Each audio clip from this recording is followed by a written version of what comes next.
Stunts చేయడం, different circus చేయడం మనం చాలా మూవీస్‌లో చూసుంటాం. అండ్ మూవీస్‌లో ఇది పాసిబుల్ కూడా. అయితే రియల్ వరల్డ్‌లో రోబోట్స్ ప్రెజెంట్ ఏ స్టేజ్‌లో ఉన్నాయి?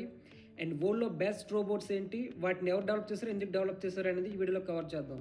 మన ఛానల్ ఎవరైనా సరే మీరు ఫస్ట్ టైం చూస్తుంటే గనుక సబ్స్క్రైబ్ చేసుకోండి. వీడియో మొత్తం చూసాక కంటెంట్ నచ్చింది అనిపిస్తే గనుక చివరిలో లైక్ చేయండి. ఇంకా లేట్ చేయకుండా వీడియో స్టార్ట్ చేసేద్దాం.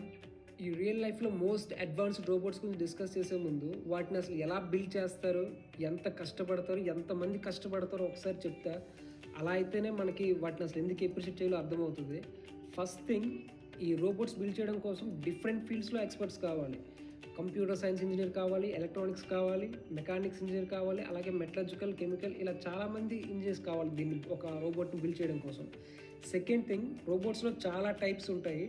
అందులో హ్యూమనాయిడ్ రోబోట్స్ చాలా అడ్వాన్స్డ్. ఎందుకంటే ఇది సేమ్ మనిషిలానే కనిపిస్తాయి. 2 కాళ్ళు, 2 చేతులు, ఒక తల, సేమ్ హ్యూమన్ లాగే ఉంటుంది. హ్యూమన్ లాగే నడవడానికి ట్రై చేస్తుంది. హ్యూమన్ యాక్షన్స్ అన్నీ కూడా మిమిక్ చేస్తుంది. సో అందుకే ఇది కష్టం. ఎందుకు కష్టం అంటే చూడండి, ఒక మనిషి పుట్టిన తర్వాత వెరీ ఫస్ట్ నడవడం కోసం చాలా కష్టపడతాడు. బంగురుతాడు, నడుస్తాడు, లేస్తాడు, పడిపోతాడు. సో ఇదంతా చాలా ప్రాసెస్. ఎందుకంటే ఈ నడవడం అనేది చాలా మజిల్స్, ఆ బోన్స్, ఆ మూమెంట్స్, లిగమెంట్స్, బ్రెయిన్లో ఉన్న మన సెన్సార్స్, ఇవన్నీ కలిపి ఒక్కసారి కోఆర్డినేట్గా వర్కౌట్ అయితేనే ఆ మనిషి నడవగలుగుతుంది. ఇది ఒక పెద్ద బయోకెమికల్ ప్రాసెస్. సో మనం మనుషులు దేవుడు క్రియేట్ చేశాడు కాబట్టి మనం ఈజీగా నడిచేయగలం. సో ఇదే ప్రాసెస్ని మనం ఒక రోబోట్కి క్రియేట్ చేయాలంటే కనుక చాలా కష్టం. ఎందుకంటే ఇది మనం క్రియేట్ చేస్తాం. ఈ ప్రోగ్రామ్ అంతా స్టెప్ బై స్టెప్ మనం దానికి ప్రోగ్రామ్ చేస్తేనే, ఆ మెకానికల్ మోటార్స్ ఎక్కడొక్కడ ఫిక్స్ చేస్తేనే అది సేమ్ హ్యూమన్ లాగా నడవడం ట్రై చేస్తుంది, నడుస్తుంది.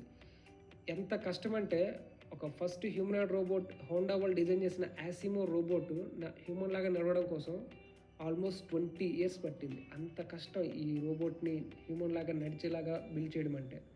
సో అలాగే ఏదైనా ఒక ఆబ్జెక్ట్ పట్టుకోవాలన్నా, ఒక హ్యూమన్ ఎక్స్ప్రెషన్ ఇవ్వాలన్నా, ఇలాంటివి ఇంకెంత కష్టం ఉంటుందో మీరే ఒకసారి ఇమేజిన్ చేసుకోవచ్చు.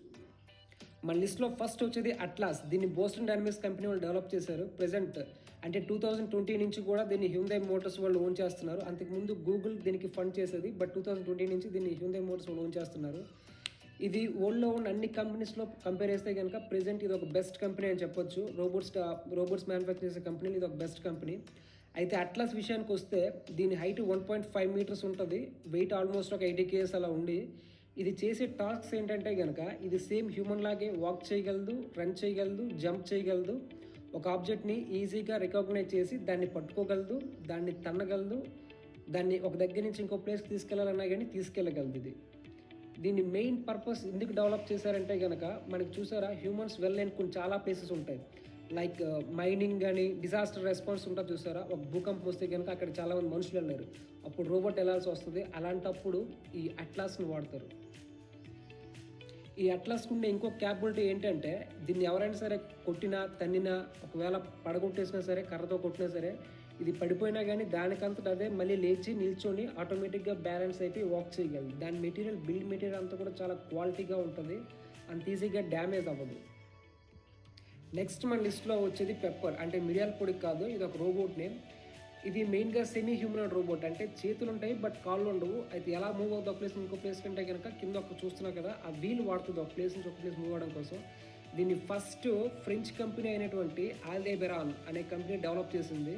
అయితే అరౌండ్ 2014 ఆ పీరియడ్లో దీన్ని సాఫ్ట్ బ్యాంక్ రోబోటిక్స్ వాళ్ళు అక్వైర్ చేసుకున్నారు. సో దీని అడ్వాన్స్మెంట్స్ ఇవన్నీ కూడా ప్రెజెంట్ సాఫ్ట్ బ్యాంక్ రోబోటిక్స్ వాళ్ళే డెవలప్ చేస్తున్నారు. దీని మెయిన్ ఇంటెన్షన్, దీన్ని ఎందుకు డెవలప్ చేశారంటే కనుక ఇది హ్యూమన్ ఎక్స్ప్రెషన్స్ని, హ్యూమన్ వాయిస్ని, మన జెస్చర్స్ని, వీటన్నిటిని కూడా రికగ్నైజ్ చేసి ఈ వ్యక్తి అని చెప్పేసి వాటిని ఐడెంటిఫై చేసి రికగ్నైజ్ చేయగలదు అది.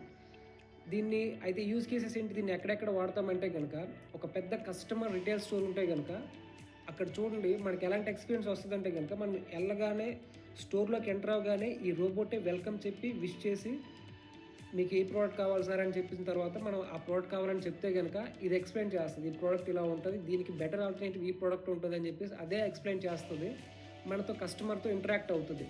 సో ఇది కస్టమర్కి ఒక మెమొరబుల్ ఎక్స్పీరియన్స్ ఇస్తుంది షాపింగ్లో. అది ఆ షాపింగ్లో రిటైల్ స్టోర్లో మనం వాడచ్చు. సెకండ్ యూసేజ్ ఏంటంటే కనుక ఎడ్యుకేషన్, మ్యూజియంస్ ఇలాంటి దగ్గరికి స్టూడెంట్స్ వెళ్ళినప్పుడు వాళ్ళకి అన్నీ కూడా ఎక్స్ప్లెయిన్ చేస్తుంది. ఇది ఎందుకు అది ఎందుకు అని చెప్పేసి అన్నీ మొత్తం ఈ పెప్పర్ రోబోట్ ఎక్స్ప్లెయిన్ చేస్తారు స్టూడెంట్స్కి అన్నీ కూడా.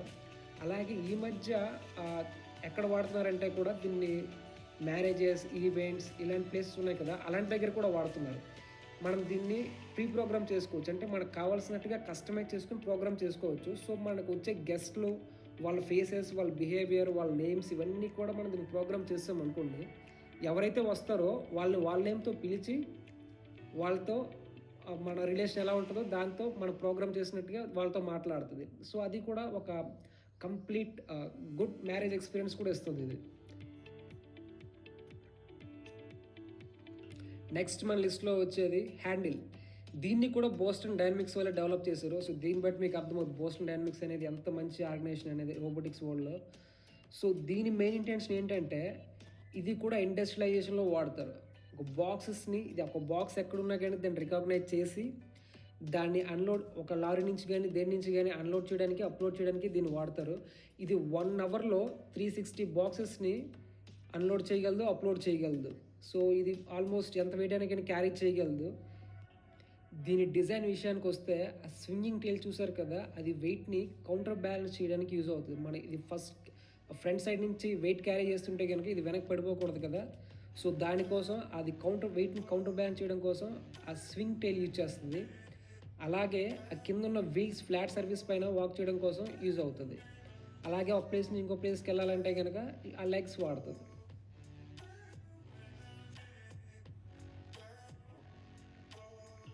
నెక్స్ట్ మన లిస్ట్లో వచ్చేది ఆక్వానాట్. దీన్ని హ్యూస్టన్ మెకాట్రానిక్స్ డెవలప్ చేశారు. ఇది ఒక హ్యూమనాయిడ్ కాదు, అంటే హ్యూమన్ లాగా కనిపించదు.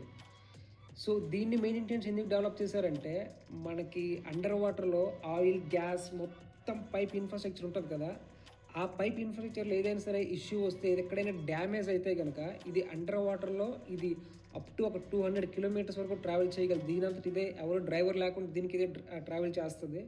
ట్రావెల్ చేసి ఎక్కడ ఇష్యూ ఉందో దీనికి ఉన్న ప్రోగ్రామ్ ద్వారా ఇది డిటెక్ట్ చేసి ఆ ఇష్యూని అది రిజాల్వ్ చేస్తుంది ఆటోమేటిక్గా. సో అందుకోసం దీన్ని వాడతారు.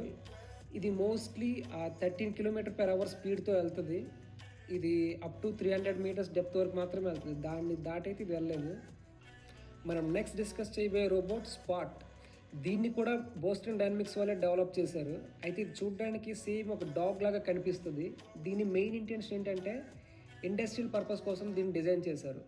ఇప్పుడు ఏవైనా సరే చాలా ప్లేసెస్ ఉంటాయి, కొన్ని వేర్ హౌసెస్ ఉంటాయి, అక్కడ -20°C టెంపరేచర్ ఉంటుంది, అంటే చాలా ఐస్ లాగా ఉంటుంది. అక్కడికి హ్యూమన్స్ వెళ్ళలేరు. అలాగే క్వైట్ ఆపోజిట్ టెంపరేచర్ కూడా ఉంటుంది, చాలా హీట్ ఉంటుంది కదా, అబోవ్ 45°C ఉన్న దగ్గరికి కూడా మనుషులు వెళ్ళారు. సో అలాంటి దగ్గరికి ఈ స్పాట్, ఈ రోబోట్ వెళ్ళి ఆల్మోస్ట్ ఒక 14 kgs వరకు కూడా వెయిట్ క్యారీ చేయగలదు. ఇది ఎలాంటి డిఫికల్ట్ టెరైన్ అయినా సరే, ఇప్పుడు మనం మెట్లు ఎక్కాలన్నా, అలాగే ఒక హాట్ సర్ఫేస్ ఉన్న, లేకపోతే అడ్డదిడ్డంగా చల్ల చెదురుగా పడేసి ఉన్న ఒక ఏరియాలో అయినా సరే అది అక్కడ వాక్ చేసేయగలదు. ఎలాంటి డిఫికల్టీస్ లేకుండా ఇది ఎలాంటి టెరైన్ పైన సరే ఇది వాక్ చేసేయగలదు. నెక్స్ట్ మన లిస్ట్లో ఉన్నది HRP 5P. దీన్ని AST కంపెనీ జపాన్ వాళ్ళు బిల్డ్ చేశారు. అయితే దీని మెయిన్ ఇంటెన్షన్ ఏంటి, ఎందుకు దీన్ని డెవలప్ చేశారంటే జపాన్ చాలా చిన్న country in the sense population వైజ్గా చాలా తక్కువ మంది ఉన్నారు. అదే కాకుండా అక్కడ యూత్ పాపులేషన్ చాలా తక్కువ. ఎవరైతే ఉన్నారో ఆ కంట్రీలో చాలామంది ఓల్డ్ ఏజ్ పీపుల్ మాత్రమే ఉన్నారు. సో అలా ఎక్కువ మంది ఓల్డ్ ఏజ్ పీపుల్ ఉండడం వల్ల వాళ్ళకి లేబర్ వర్క్ ఇలాంటివన్నీ చేయడం కోసం మనుషులు దొరకట్లేదు. సో ఆ మనుషుల్ని దొరకరు కాబట్టి వీళ్ళకి మెషిన్ ఖచ్చితంగా కావాలి కాబట్టి దీన్ని డెవలప్ చేశారు, HRP 5P రోబోట్ని. సో ఇది ఏం చేస్తుందంటే చాలా హజార్డస్ ప్లేసెస్కి వెళ్ళగలదు, చాలా డిఫరెంట్ టెంపరేచర్ ప్లేసెస్కి వెళ్ళగలదు. ఇది చాలా వెయిట్స్ క్యారీ చేయగలదు. మెయిన్గా లేబర్స్ లాగా ఏవైతే ఉంటుందో ఆ వెయిట్స్ అన్నీ కూడా ఇది క్యారీ చేయగలదు. ఆ వెయిట్స్ క్యారీ చేయడం మాత్రమే కాకుండా కొన్ని ఎలక్ట్రానిక్ టూల్స్ కూడా ఆపరేట్ చేయగలదు. లైక్ డ్రిల్లింగ్ మిషన్ ఉంటుంది కదా, డ్రిల్లింగ్ చేయడం, ఇలాంటి ల్యాబర్ యాక్టివిటీస్ అన్నీ కూడా ఈ HRP 5P రోబోట్ చేస్తుంది. మన లిస్ట్లో ఉన్న next most advanced robot Sophia. ఈ పేరు ఎక్కడో విన్నట్టు అనిపిస్తుంది కదా, ఖచ్చితంగా వినే ఉంటుంది. ఎందుకంటే 2016లో వరల్డ్ మొత్తం దీని గురించే హెడ్లైన్ వచ్చింది. ఎందుకంటే ఇది world's first human life like experience robot. So దీన్ని Hong Kong based company Hanson robots వాళ్ళు డెవలప్ చేశారు. ఈ ఫేస్ దీనికి ఎలా వచ్చిందంటే ఈజిప్షియన్ క్వీన్ నెఫర్టిటీ అని ఒక ఆమె ఉంటుంది. సో ఆమెలాగా ఈ ఫేస్ డిజైన్ చేశారని చెప్తారు. కానీ నిజానికి ఏంటంటే ఆడ్రీ హెబ్బర్న్ అని ఒక ఫేమస్ లెజెండరీ యాక్ట్రెస్ ఉంటుంది. ఆమె చాలా సోషల్ యాక్టివిటీస్ చేసింది, యూనిసెఫ్ కోసం, చిల్డ్రన్ కోసం చాలా వర్క్ చేసింది. సో అందుకోసం ఈమె ఫేస్ సోఫియాకి పెడితే కనుక చాలా కనెక్టివిటీ ఉంటుంది వరల్డ్తో అని చెప్పేసి ఈ ఆడ్రీ హెబ్బర్న్ అని ఆమె ఫేస్ రెప్లికేట్ చేశారు సోఫియా కోసం.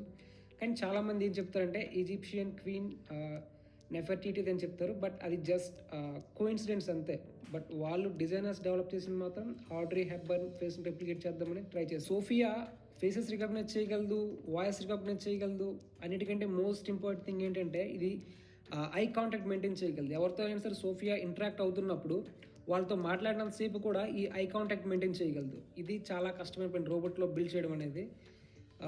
దీన్ని ఆర్టిఫిషియల్ ఇంటెలిజెన్స్, మెషిన్ లెర్నింగ్ అల్గారిథమ్స్తో దీన్ని ట్రైన్ చేశారు కాబట్టి ఇది చాలా లాంగ్వేజ్ మాట్లాడగలదు. మనం అడిగే మోస్ట్ ఆఫ్ ది క్వశ్చన్స్ అన్నీ కూడా ఆన్సర్ చేయగలదు.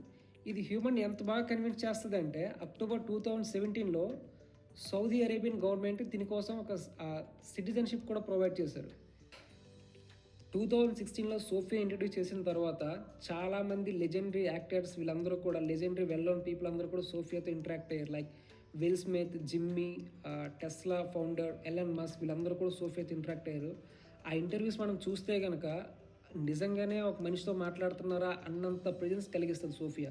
ఇది రోబోట్ అన్న మనకి ఎప్పుడు కూడా థాట్ రాదు అసలు. కంప్లీట్గా అంత హ్యూమన్ లైక్ అపియరెన్స్ ఉంటుంది సోఫియాకి. మనం ఒక సాంగ్ చెప్తే ఆ సాంగ్ వెంటనే సోఫియా డౌన్లోడ్ చేసుకుని మనతో పాటు ఫీల్ అవుతూ ఆ ఫేషియల్ ఎక్స్ప్రెషన్, స్మైల్ ఇవన్నీ మెయింటైన్ చేస్తూ మనతో పాటు డ్యూయట్ పాడుతుంది సోఫియా. నేను ఈ వీడియోలో కవర్ చేసిన జస్ట్ కొన్ని రోబోట్స్ మాత్రమే. ఇలాంటివి చాలా ఉంటాయి. గాల్లో ఎగిరేవి, వాటర్లో వెళ్ళేవి, కొండపైకి ఎక్కేది, చెట్లపైకి ఎక్కేది, అలాగే స్నోలో మూవ్ అవుతుండేది, 6 లెగ్స్తో మూవ్ అయ్యేది, 8 లెగ్స్తో మూవ్ అయ్యేది, ఇలాంటి చాలా రోబోట్స్ ఉంటాయి. ఒకవేళ ఈ రోబోట్ కాన్సెప్ట్ మీకు ఇంట్రెస్టింగ్ అనిపించి ఇంకా చాలా రోబోట్స్ గురించి తెలుసుకుందామని ఇంట్రెస్ట్ ఉంటాయి కనుక కింద కామెంట్ సెక్షన్లో మెన్షన్ చేయండి. అలాగైతే నేను ఇంకో వీడియో చేయడం కోసం ట్రై చేస్తా. That's all for today guys. మీకు ఈ వీడియో నచ్చిందని ఎక్స్పెక్ట్ చేస్తున్నా. నచ్చితే కనుక లైక్ చేయండి, షేర్ చేయండి, సబ్స్క్రైబ్ కూడా చేయండి. Thank you.